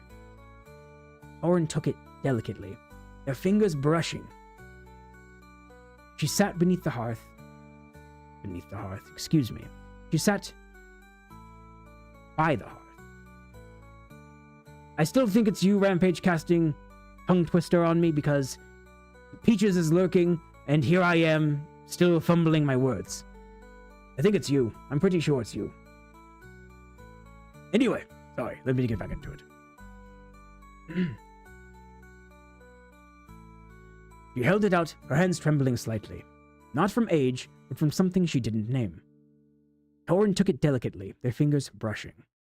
She sat by the hearth, sipping in silence. The broth was tepid, but she drank it anyway, trying to savor the flavors as long as she was allowed. Across the room, her mother folded linens that didn't need folding. Her father sat on the cot, boots unlaced, staring at the floor like it held something he'd forgotten.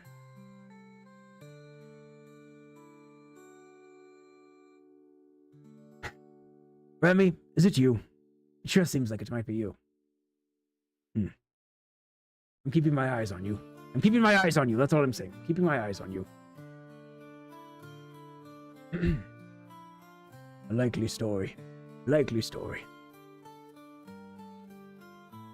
Her father sat on the cot, boots unlaced, staring at the floor like it held something he'd forgotten. There was a look on his face she didn't recognize. Not the usual stillness, not the usual silence. Just a quiet pull at the corners of his mouth, a tension in his jaw, as if a thought had caught hold of him and wouldn't let go. He didn't speak, just scratched his chin, then folded his arms tight across his chest, like he needed to hold on to something. Now, real quick, before we continue, those of you who have been with this story since the very beginning, you will notice something. Timon, the father, this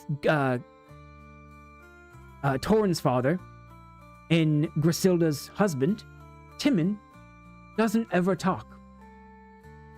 He has yet to have a single... Oh no, he has one line of dialogue so far, and it's a very terse, quick sentence.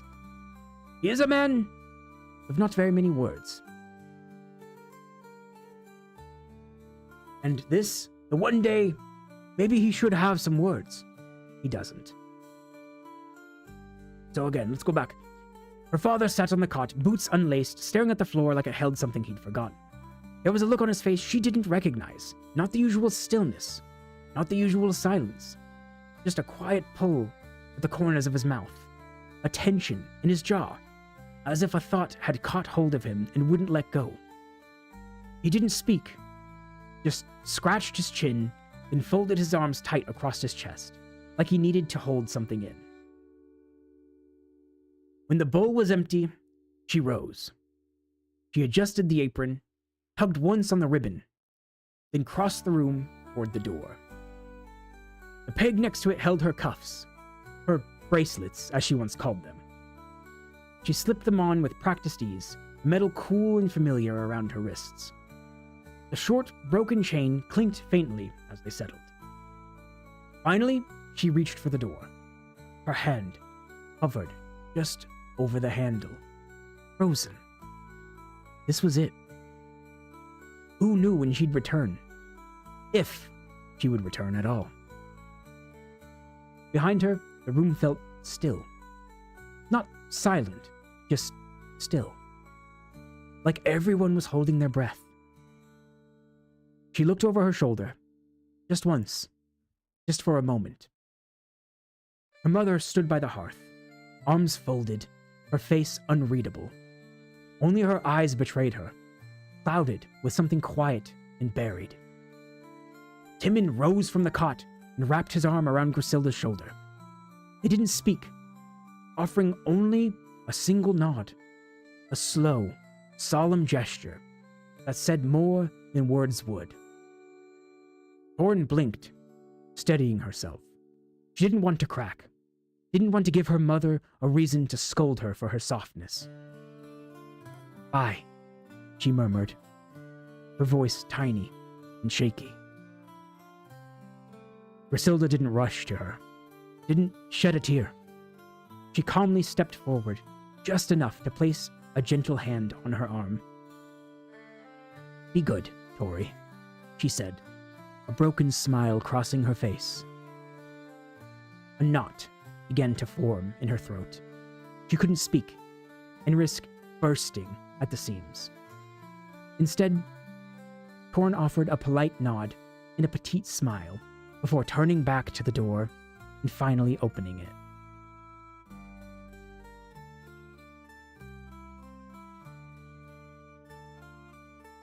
Let you sit with that for a moment. So this is her goodbye to her parents. Nothing, just like her childhood died in silence. Her final encounter with her parents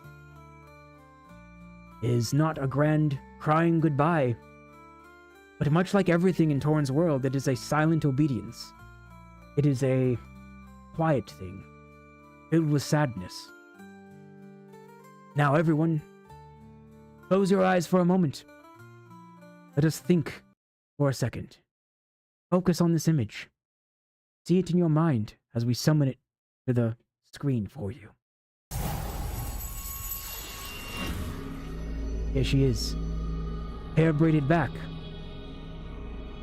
Her parents on her sides looking at her sorrowfully. And just like that fades away, so too does she fade away as we continue the last couple chapters, or excuse me, the last couple paragraphs of chapter 3. Yes, W hair. She braids it straight back, Lara Croft style.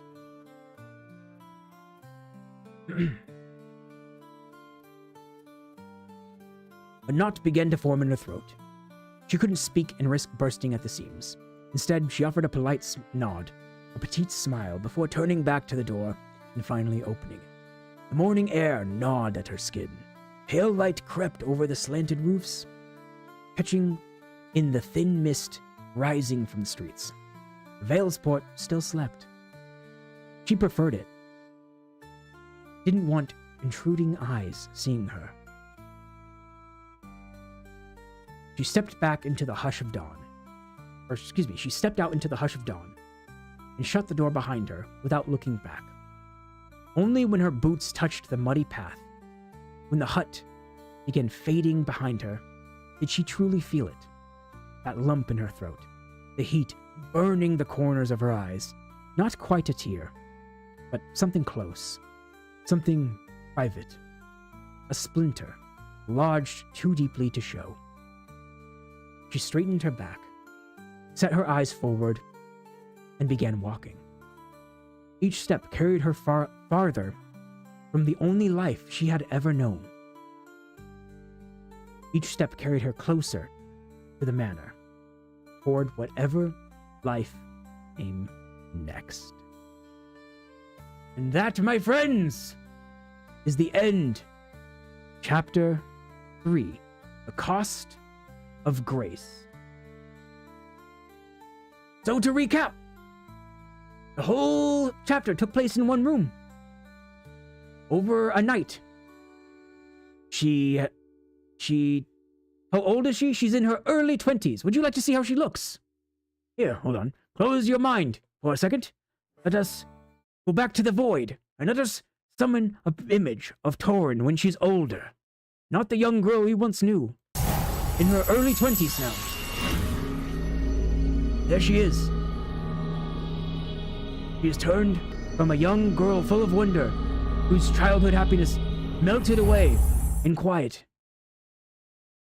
now into a woman carved by obedience, silence, forming her into who she is. She is young at heart. Yes. Young in years. Yes.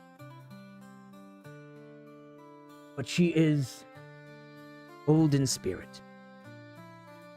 Now, next week, let me tell you, shit starts getting pretty real next week. Right, I won't lie to you.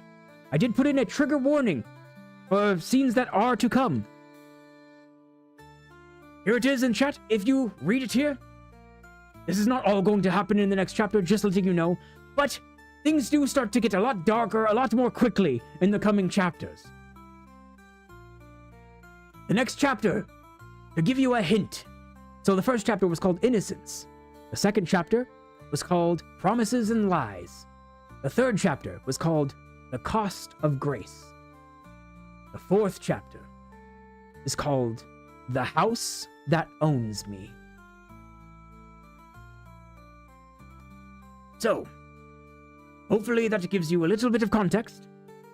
She is heading to replace her mother as the maid of Stormborn Manor. Not of her own choice. Certainly not. But this is where her life has been taking her. She has been told this is what is required of her. And so she will. Just like last time, I can give you a little quick, brief introduction to the next chapter. Nothing too crazy. If you would like to get a little sneak peek into Chapter 4, The House That Owns Me. But before we do, should we check on Chase real quick? I think we should. Let's go check on that nerd. Hold on. Let's see what he's doing. Oh, he's still doing push-ups, dude. He is going to be swole as fuck. That picture down there, he's gonna look just like that after this. Honestly. There should be a cooldown on this thing. All right, come on. Pretty crazy, honestly. Pretty crazy that he's still doing that. I don't know how he has the stamina. So here we go. We'll read a few chapters in. Again, do keep in mind there is some harder subjects that do come up. Specifically in this chapter, there is a lot of loss of identity talk, a lot of talk of systematic oppression, psychological control, things of that nature. There is a brief scene with her being treated more as like livestock than a person. So keep in mind with that does happen. It does not get into graphic detail by any means. Chase has tried very hard to keep everything grounded in her perspective and never glorified. Welcome in, Daniel. Welcome. Thank you.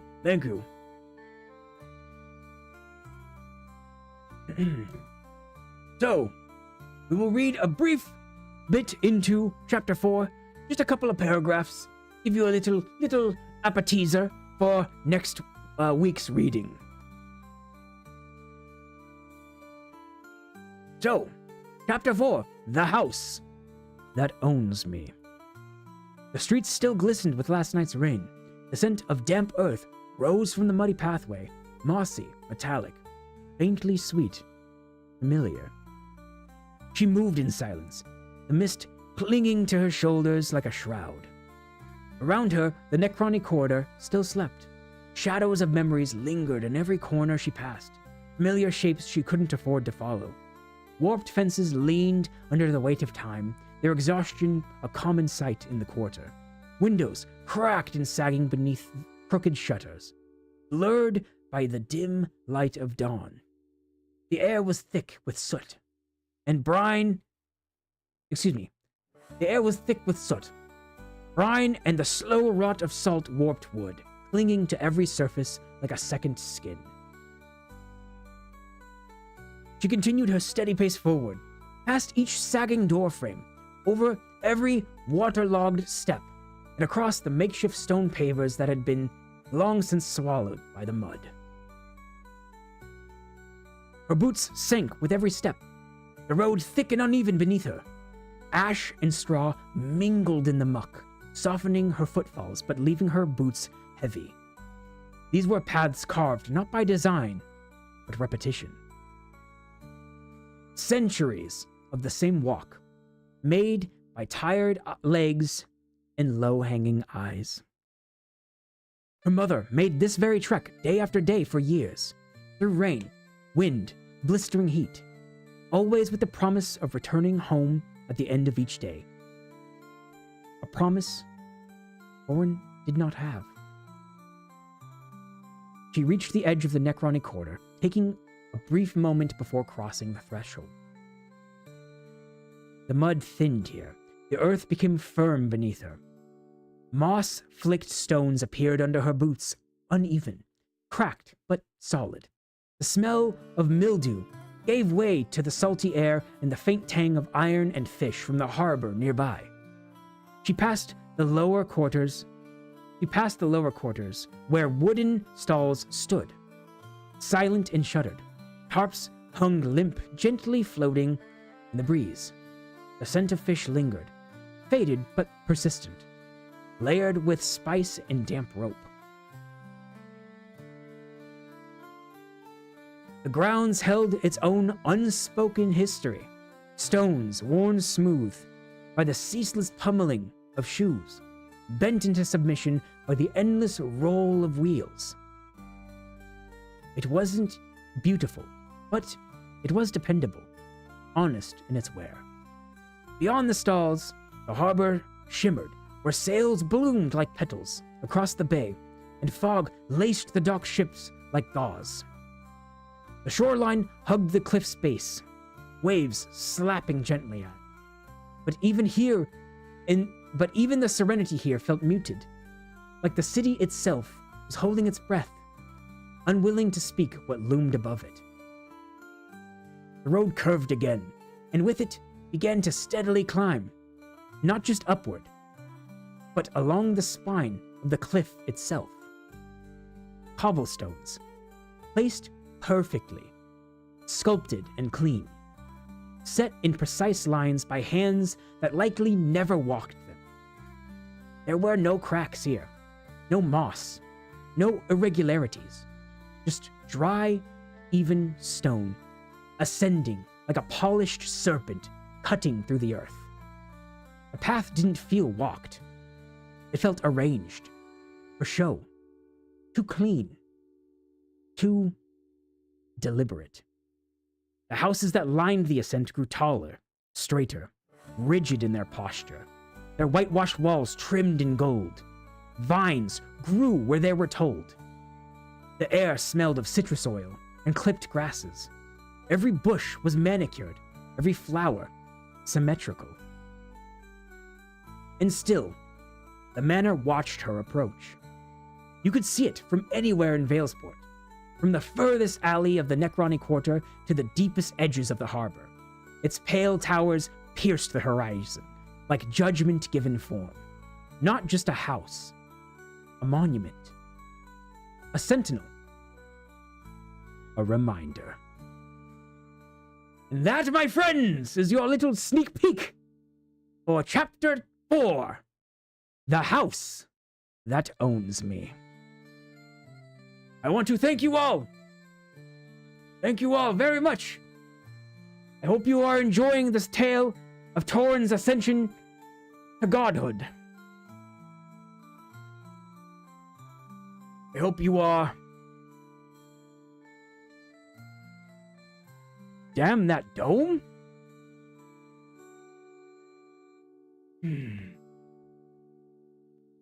What a shame.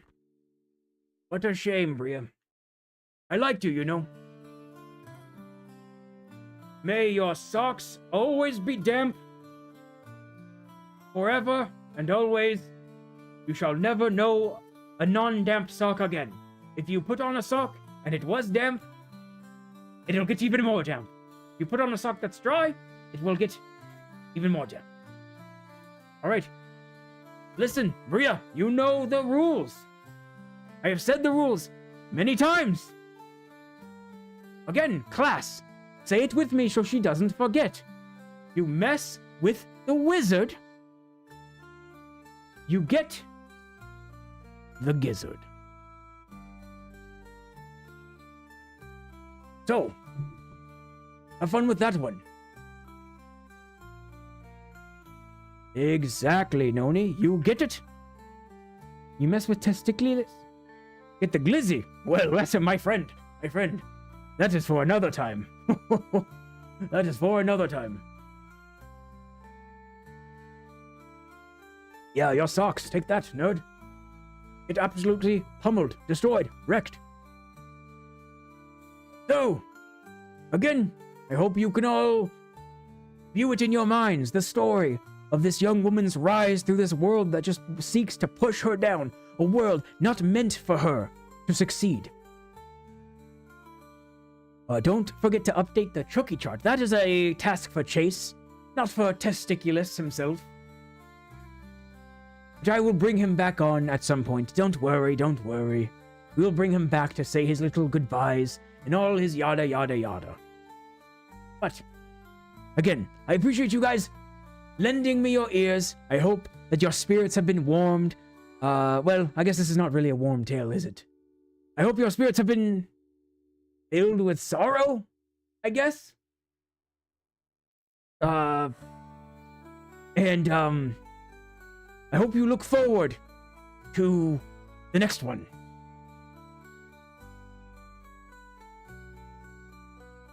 When is this Chase guy coming back? He doesn't send me to the shame book. Still rocking that crater, I see. El Testiculus. You know what? Hold on. Go back to the void for a minute. Go back to the void. Listen to the void sounds. Give me a second. Listen to the void sounds. You unbelievable cretins. Think about what you've done. Think about what you've done. Think about it. You feel shamed? You should. Bullying a guy who travels across dimensions. Travels across the very dimensions of existence to tell you stories from his life. Alright? He comes across dimensions, and this is how you thank him. But you know what? Harius Groius, Roganius Maximus. I have now grown my hair. Is this better for you? Is this better for you? I do not wish to have to do such a thing. What a humiliating thing to have to do. Use Roganius Maximus, okay? But I did what I have to do.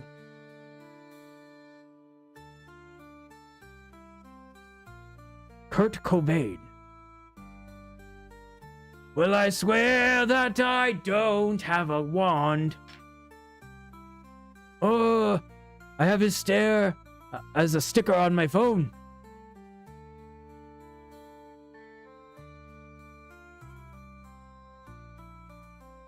Should we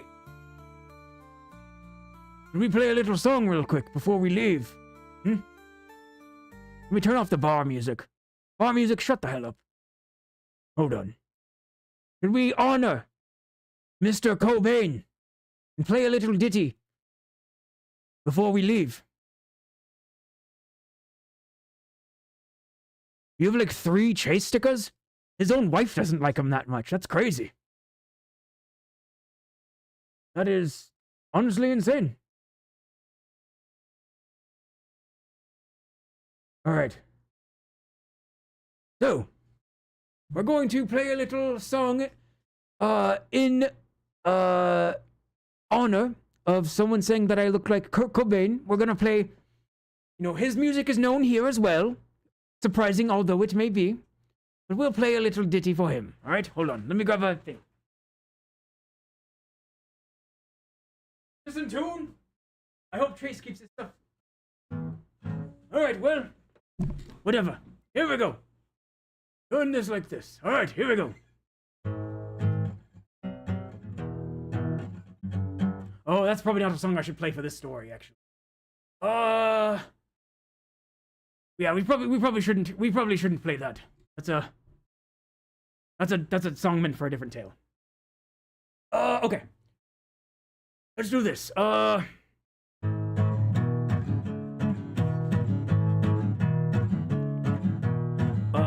Up and down, turn around, round about over again. Fun, son of a gun. I am the wizard one. Makes any difference what I say? You all are going to go in the book. And if you try to read it, or if you sneak a look, I will incinerate you and send you to the void. There's nothing I can't do, there's no way for you to avoid me.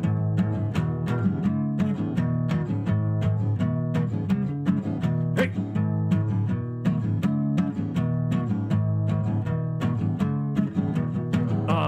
Up and down, turn around. There is the queen of the whole town. Fun, son of a gun, you aren't the only one. I am the wizard, and you mess with me, you get the gizzard. In the bedroom where Torin lays, her family didn't say bye, they sent her to the grave. Do you think this story will be something happy? Probably not, because it's about a girl becoming a goddess through pain and torment.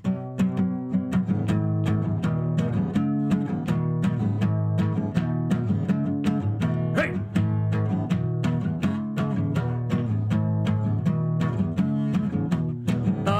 Up and down, turn around, round about, over again. Hey, fun, son of a gun, you aren't the only one. Makes any difference what I say? Mess with the wizard, you get the gizzard. You mess with the wizard, you get the gizzard. You mess with the wizard, you get the gizzard. You mess with the wizard, you get the gizzard.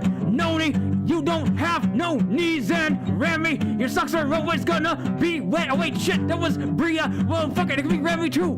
Everyone has wet socks. Everyone has wet socks.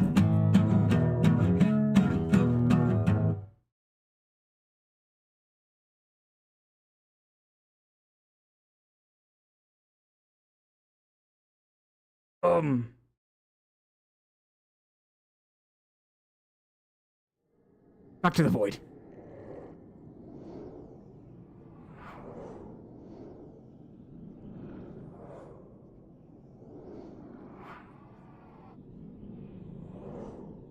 So look. Alright, here's the thing.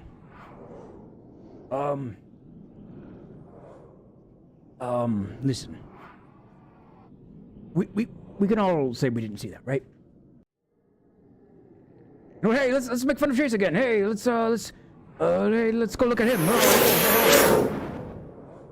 Eat another bean? Guys, there's supposed to be a cooldown on this. I've eaten like half of this pack already. Ugh, all right. Here we go.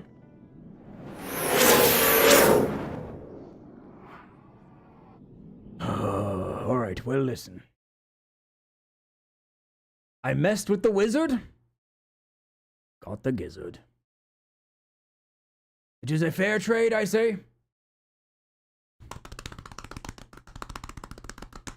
Now, I will be leaving you here now. I will let Chase return, say his final words, and then I will be back. Chapter 4. Next week. So, give me a moment. I'm going to send this to the void. And I will bring Chase here to say his final words before signing off. So, to the void we go, my friends. Let us go. Be right back. Eat it. We don't need to see that again. Here. Let's look at Tori. There we go.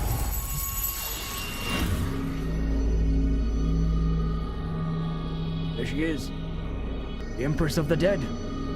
Or she was. 10 out of 10.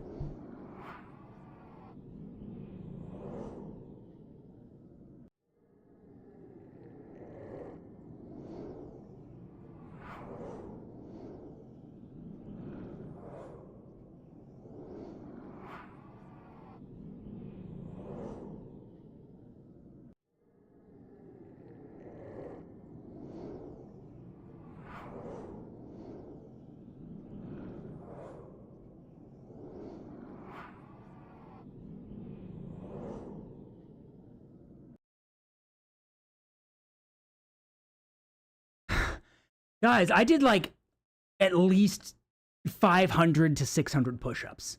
I am gonna be ripped. Man, what's up, guys? How did Testiculus, how did he treat you? Hopefully well. Hopefully he did you well. Yeah, dude, you see the arms? Look at that. Dude, I'm jacked. I'm jacked. All right.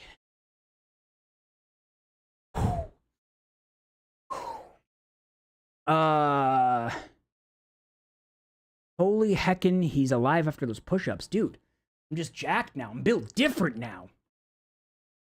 All right, Wet Socks Cobain. Wonder what that's about. Ugh, man. I am tired after that. Well, hey, guys, let me update the Chucky chart real quick for everyone before we get off of here. Let me run through everyone's Chookies from earlier today.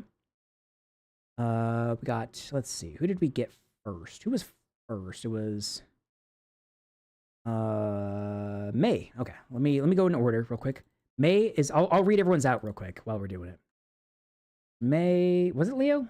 Leo got first, but I don't think he ever actually redeemed first. He got second. Yeah, he did the second Chookie. So then it'll be Leo. Leo's up to 40. Let's go. Hitting the big 4-0. We got Kiss. Let's go. W Kiss. Where's your name on here, Kiss? Kiss is up to 7. We got Sniping Clown, the man, the myth, the legend himself, up to 18. We've got Bria. Bria's up to 43. I wrote 73 by accident. 43. There we go.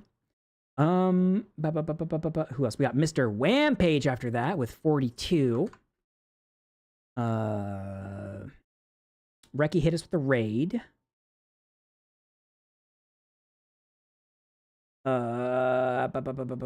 Noni came in. The legend, as always, Mr. Nonies himself. Up to big number 16. You get to throw him a quinceañera, guys? Oh, dude. Hell yeah. Reki came in and got her Chookies. 19 for Rectum. Versace, up to 2. Let's go, Versace. W Versace. We got Hayes. Hayes, the legend as well. Hayes is up to 15. My guy.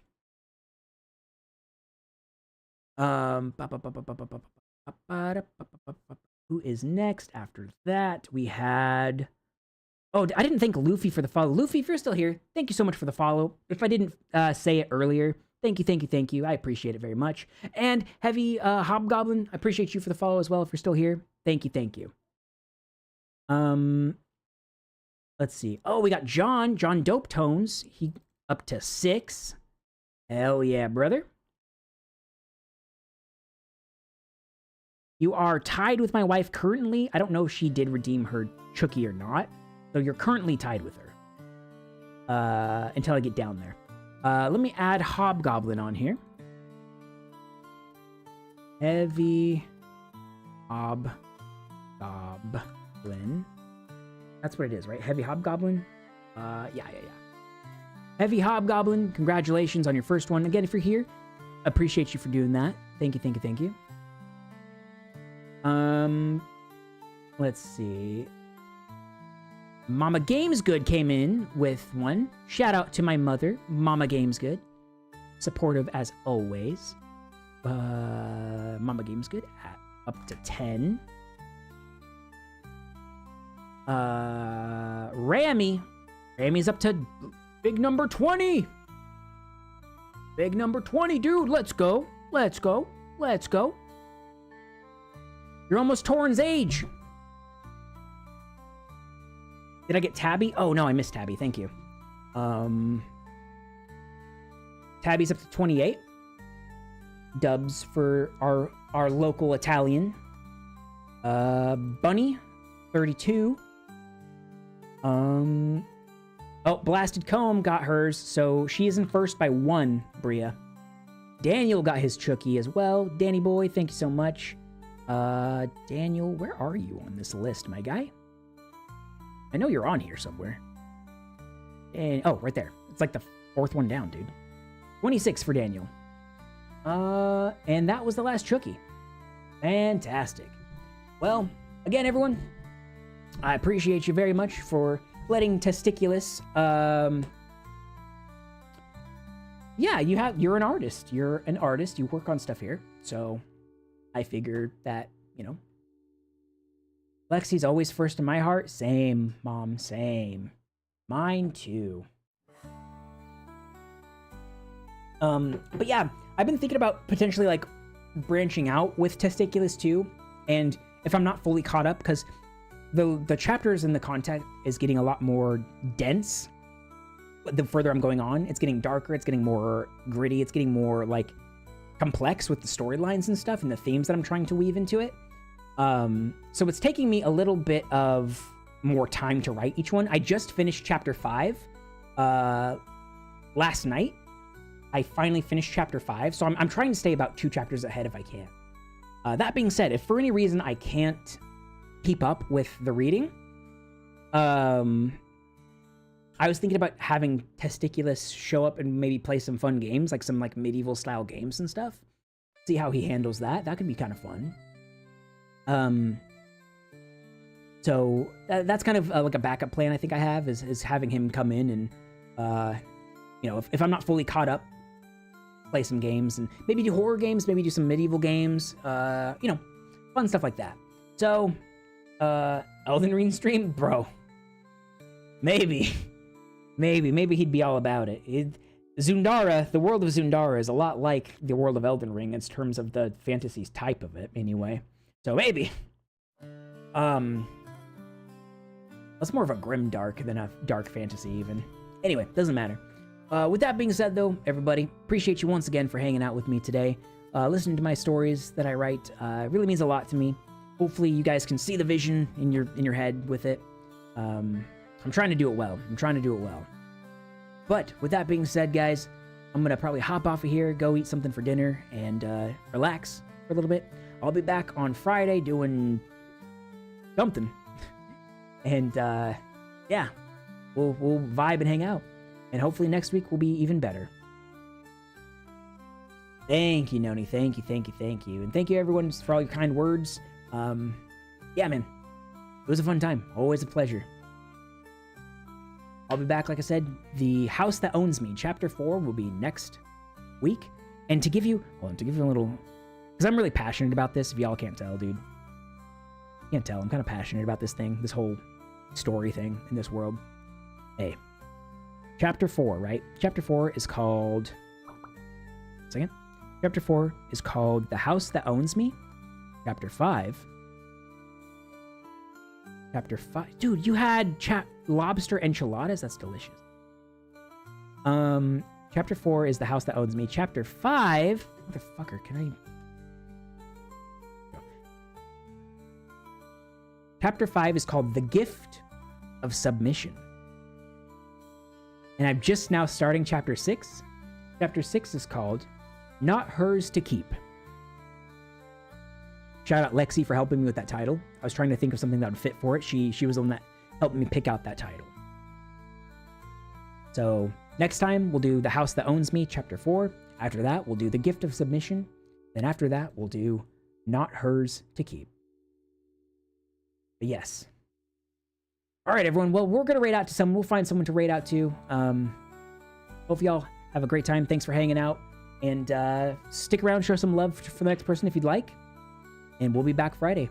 All right. So later, everyone. See you.